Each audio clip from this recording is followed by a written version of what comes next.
Years ago. Joining me right now is Ohio Congressman Brad Wenstrup. He is a member of the House Intelligence and House Ways and Means Committees. He's also a doctor and a retired combat surgeon. Congressman, thanks so much for spending the time. Good morning to you. Good morning. Thank you. What do you want to say about this developing story? This is pretty stunning. What can you tell us? Well, I think it unfortunately fits what we have known for years, that there are two tiers of justice in the United States of America today, because you can go back several years when Joe Biden openly and in front of cameras bragged about what he actually did.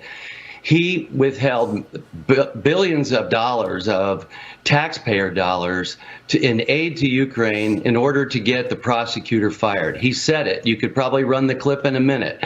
But these are the facts, and the investigation that was taking place by the FBI. Fortunately, we do have some authority still in Congress that we can get this type of information and reveal the truth to the American people. But here's what you see happening. You know, you threaten them. We're going to withhold the aid unless you stop investigating my son and his business dealings with Burisma. And Burisma is more than happy then to seemingly want to pay the Bidens millions of dollars so that this all goes away. Well, it's not going away. You know, there is such a thing as truth and justice, and there's some of us that are still willing to fight for it, and some of us, including you, that are willing to talk about what is truth and what justice should look like. Well, thank you, Congressman. And we have that soundbite. Let's roll it. I had gotten a commitment from Poroshenko and from Yatsenyuk that they would take action against the state prosecutor, and they didn't.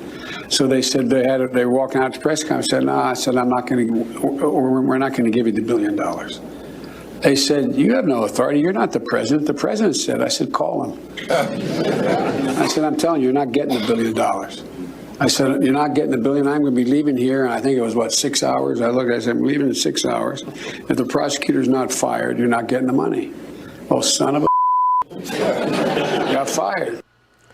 There you have it. He said it back there in 2018. So you believe that this document proves he basically got paid and made policy decisions and pocketed the cash? Well, it certainly coordinates neatly with what you just saw Joe Biden bragging about.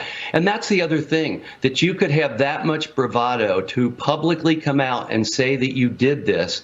Where was the Department of Justice right then and there to not look into this and say, what in the world are you doing? You're trading your power for dollars, and you're protecting your own son because of your positions of authority. So he tells the story, and the investigation should have begun right then and there if it hadn't already. But this is the America we're living in right now, unfortunately, Maria, where, you know, the truth doesn't matter. I grew up watching Superman, and it was about truth, justice, and the American way. I'm not sure what the American way is today, because we have too many people involved with our government, and some on the political side, some are elected, but so much within our agencies where they put their political party first ahead of the United States of America and the values that our founders put in place when our country was formed. And I'm fighting it left and right. I'm chairing the Select Committee on the pandemic, and I am finding out that people just don't know the truth, even when you put it out in your hearings. Unbelievable. And part of that is the media. Let's just call it out. Mainstream media is just complicit in all of this. ABC News completely ignoring this explosive whistleblower hearing. According to Grabian transcripts on Wednesday's World News Tonight and on Good Morning America, both ignoring the hearing altogether. No time whatsoever. In fact, the Media Research Center reporting that over the course of nearly 40 days, ABC, CBS, NBC News spent 527 minutes covering the Trump indictment and 0 seconds on the Biden bribery allegations, Congressman. How hard is it for you to seek truth, report truth, when you don't have a media willing to search for the truth and follow the truth wherever it goes? I mean, We try wherever we can to get the message out as much as we possibly can.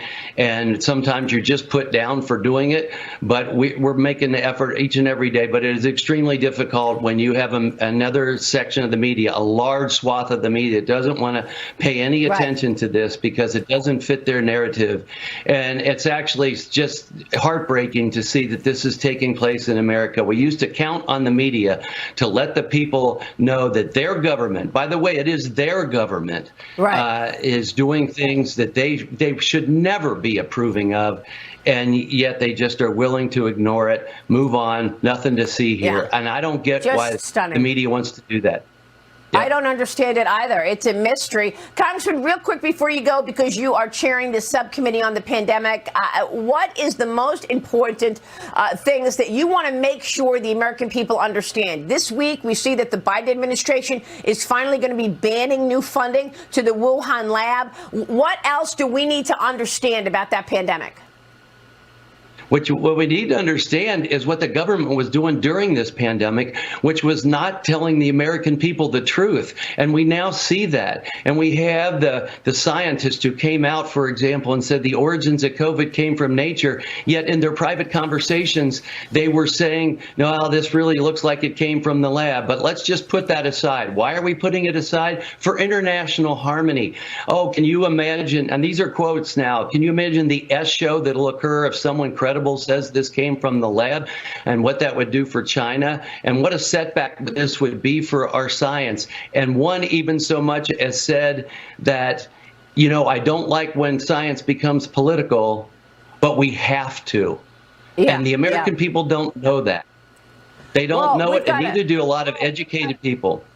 Yeah, we've got to have more on this. Congressman, I hope you'll come back so we can have a full interview just on this topic. There's so much to talk about here. Thanks for your work there.